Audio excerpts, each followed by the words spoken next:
Barobarlik, kishilik huquq, ayollar imtiyozi va jins bular Birleşken Devletler Teşkilatı organ tarafidan xalqaro kishilik huquq qonun nomi ostida o'tirib qo'yilgan yorqin shuarlar. Bu qonunlar ayollarning o'rnini yuqori ko'tarishni, ularning ijtimoiy hayotdagi huquqlaridan to'liq bahramand qilishni nishon qiladi. Reallik rostida shundoq bo'lamdi. Ularning ishlatgan atalg'ulari o'z qitiga olgan ma'nolarning haqqini bera olamdi. Bu xil shuarlarning haqiqiy mohiyati zodi nima? İslomiy oila va islom ayollarga qanday qaraydi? Ko'payish va jinsiy sog'lomlik xizmatlari. Buningga o'xshash atalg'ularni tunji qitim anglaganda homila va onaning sog'lomligini asos qilgan ijobiy atalg'udek anglanadi. Ammo reallik tamoman siz o'ylagandek emas. Biz bu ahdnomalarning moddalariga tafsili qarab chiqqanimizda bu ishning mohiyatining boshda tushunganimizdan dal aksicha bo'lib chiqqanligini ko'ramiz.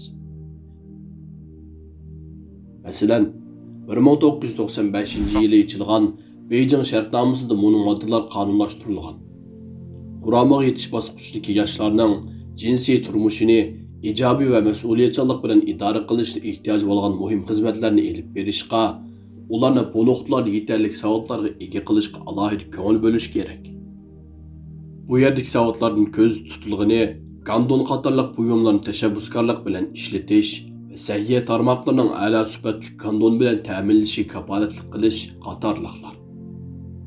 Bu nuqtalarning hammasida texi 18 yoshga to'shmagan yoshlarning ochiq-oshkor bexatar jinsiy munosabat uslublarini o'rganishga qiziqtirish bor. Ishning qiziq tarafi shuki, davlatlar qonun kuchi orqali o'xshash yoshdagi, ya'ni 18 yoshdan tuvan yoshlarning to'y qilishini cheklaydi va shartnomaning ba'zi moddalari homila tushirishni jinoyat deb bekitmaslikni tashabbus qiladi. 2014-yili Qohira shartnomasining 20 yillik munosabati bilan Birleşken Milletler Teşkilatı tarafından xalqaro qurultay chaqirildi.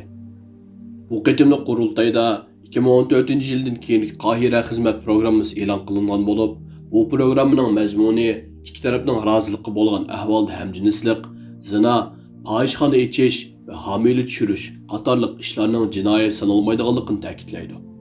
Biz nurg'uldigan g'arb ellarida homila tushirish huquqining ayollarning saylash va saylanish huquqiga o'xshash kishilik huquq sifatida e'tirof qilinib kelayotganligidan hayron qolmay tura olmaymiz. Shundoq, inson haqlarining tunjisi bo'lgan homilaning yashash huquqining tartibilanganligidan hayron qolmay tura olmaymiz. Bular Birleşken Milletler Teşkilatı tarafından sunulgan ruhiy va ko'payish sog'lomlik xizmatlari atalg'usi orqasiga yoshiringan ochiq haqiqatlar.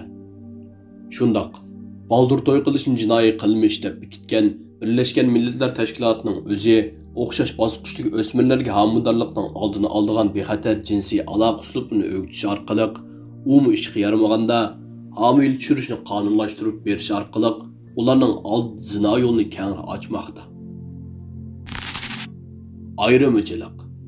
1979-yili Birleşken Milletler Teşkilatı Umumiy Meclis ayollarga qaratilgan barliq kamsitish, ayrımçılıklarni tugutish ahdnomasini ma'qulladi. 1992-yili ayollarni kamsitishni tugutish Adliya komitetining 11-qitimliq yig'inida ayrımçılıklarni tugutish shartnomasi to'liqlovchi sifatida bir qancha moddalik tavsiyalarni e'lon qildi. Uningdan boshqa Meclisga a'zo davlatlarimiz zo'ravonlik va kamsitish to'g'risida bir qancha turli takliflarni sundi. Bu takliflarning muhim bo'lganlaridan oila ichida barobarsizlikka qaratilgan tanqid fikrlar edi. Bu shartnomaga ko'ra mutlaq barobarlik nishoniga yetish uchun oila qonun sistemasi bir butun o'zgartirish kerak bo'lib, o'zgartirishga tegishli sistemalar nikoh, taloq, miros, oila boshliqi tushunchasi qatorliqlardan boshlab oila ichidagi xizmat va mas'uliyat shaklini qayta tanglashni o'z ichiga oladi. Bular islomdagi musulmon oila tasavvuri va oila a'zolari o'rtasidagi munosabat prinsiplariga tubdan zid keladi. Masalan, erning to'yliq, oila chiqimi, bolalar va oilaga ega bo'lish, qo'g'dash va ko'ngil bo'lish qatorliq mas'uliyati bor. Buningga qarshi ayolni o'z ichiga olgan oila a'zolari yaxshilik va qonunliq yo'llarda erga itoat qilish kerak. Ayol kishi bo'lsa, qanday holatda bo'lishini qat'iy nazar musulmon oila sharifi, obro'yi qo'g'dalgan va himoya elingan holda yashaydi. Gender. Gender atalg'usi xalqaro kishilik huquqiga oid ko'p sonli moddalar bayon qilingan va er-ayollik jinsi o'lchamiga qayta qarab chiqishda murojaat qilingan bir atalg'u.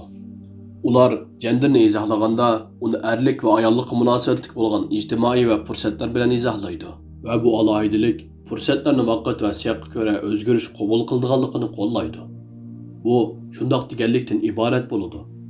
Er-ayol o'rtasidagi aloqa va alohidalik insonning biologiyalik qurilmasi va insonlarning yaratilishida bekitib o'tilgan erlik yoki ayollik fitrat tabiati bilan munosabatsiz. Bu alohidalik va farqlar shaxsning xususiy moyilligi va zamonning o'zgarishiga ko'ra o'zgaradi. Bu keyingi zamonlarda gender kimligi deb to'nildi. Ya'ni har kim o'zining er yoki ayolligini yaratilishidagi biologiyalik jinsiga ko'ra emas, xususiy moyilligiga ko'ra tanlaydi. Genderga bo'lgan bu xil tushuncha er va ayollar orasidagi fitratlik rol farqlarni ahamiyatsiz o'rniga tushirib qo'yadi.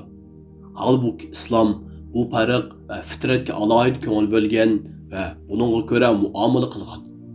Ayol kishiga to'yliq va turmush nafaqasi huquqini bergan bo'lsa, erlarga vasiylik va yetakchilik huquqi bergan. Islomiy qarashda o'rin olgan bu tushunchalarga ikki jins orasidagi farqlarni butunlay amaldan qoldirib, muomala qiladigan gender hukmronligidagi dunyoda aslo o'rin berilmaydi. Gender atalg'usi nurg'ulg'an jinsiy buzuqchiliklarning yo'lga chiqish bekiti bo'lib qoldi.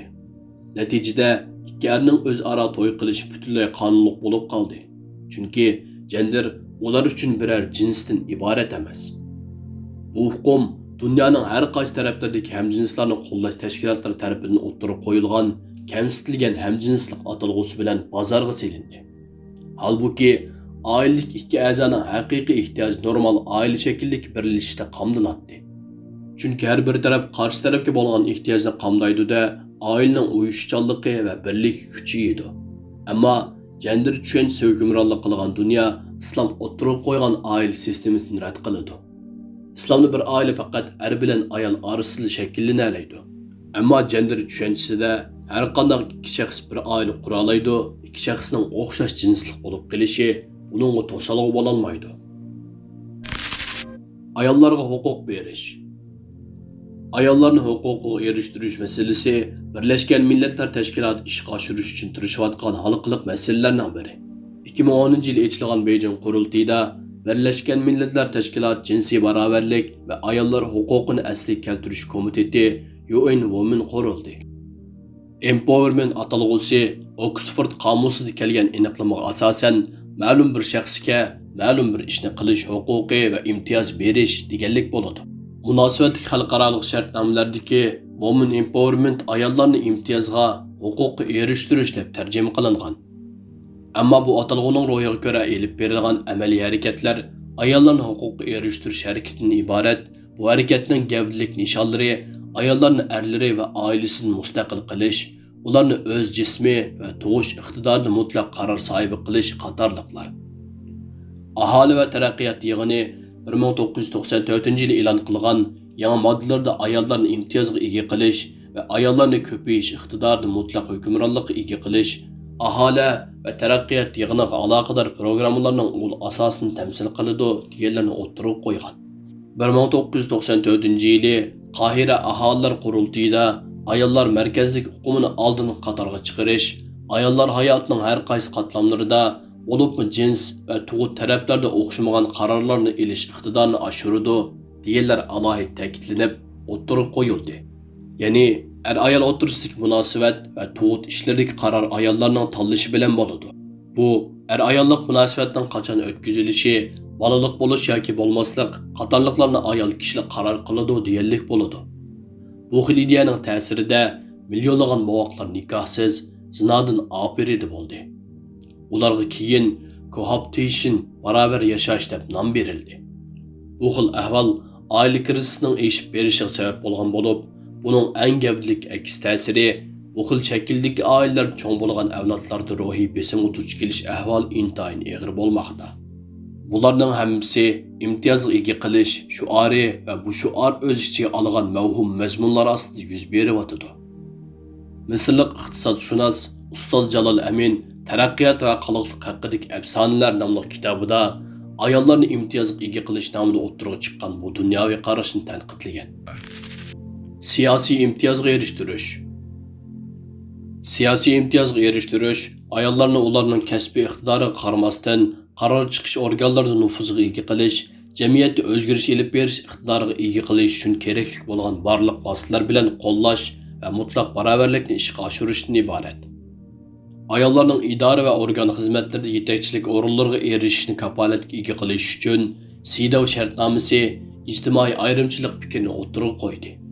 Bu deganlik ayollarning idora va organlarda erlarga o'xshash yetakchilik va mudirlikqa o'xshash bosh o'rinlarni egallab, mutlaq barobarlik nishoni amalga oshgani qadar ayollarning boshqa chiqishini qo'llash va imkoniyat bilan ta'minlash erlarga qarshi ayrimchilik qilganlik bo'lmaydi.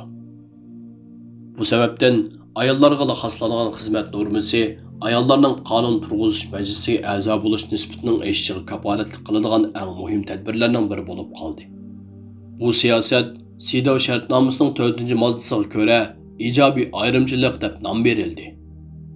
Bu nuqtada Birleşken Milletler Teşkilatı İqtisad ve Cemiyet Komiteti 1990-yildagi 15-qitimli qarorida har qaysi hukumatlar, siyosiy tashkilotlar, ishchilar uyushmalari va boshqa ijtimoiy tashkilotlar 1995-yil kirishi bilan teng yetakchilik, mudirlikqa o'xshash mansablarning %30ning ayollar tarafidan egallanishi uchun harakat qilish kerak ekanligini, 2000-yilga kelgani bo'lsa, ayollar orasidagi mutlaq tangqonlikni ishga oshirish nishoniga yetish kerakligini ta'kidlagan.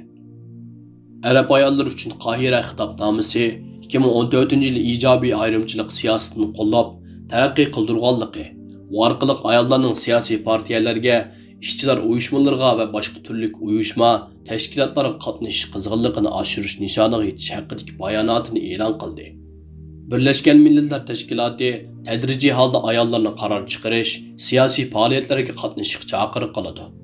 Boshlang'ich bosqichda ayollar uchun %30 xizmat shtati ajratiladi va bu sonni tadrijiy oshirish orqali %50 ga yetish nishoni ishga oshirildi. Acaba ayollarni siyosiy nüfuzga ega qilish nishonlangan bu siyosatning qanday ziyni bor? Ayollarga xoslangan xizmat shtati cins o'xshamaslik sababi uchun erlarga qarshi ba'zi ayrimchiliklarga yo'l ochdi. Bu haqiqiy ma'nodagi barobarlik huquqiga zid. Bu sabablar tufayli bu qitim norozilik va shikoyat ovozlari erlar tarafidan ko'tarilishga boshladi. Bu ahvollarning hammasi bizni tanlash va o'rinlashtirishni Birleşken Milletler Teşkilatı'nın qarorlariga ko'ra emas, iqtidor va saviyaga ko'ra elib berishga undaydi. Uzluksiz taraqqiyot nishonidagi 2030-yillik loyiha plani. Yuqorqilar oila, ayol va bolalar sohasida Birleşken Milletler Teşkilatı tarafidan o'rinlashtirilgan eng muhim va mashhur shartnoma va plan loyihalarida o'ttirib qo'yilgan tavsiya planlar. Bu shartnoma va qurultaylar 1979-yilda qurilgan ayollarga qarshi barliq kamsitish, ayrimchiliklarga chek qo'yish ittifoqi 1989-yilda qurilgan. Bolalar huquqini qo'g'dash jamiyati 1994-yilda ochilgan. Qohira aholilar programmasi yig'ini 1995-yilda ochilgan. Beijing xizmat plani 2000-yilda e'lon qilingan. 2000-yillik taraqqiyot nishonlari.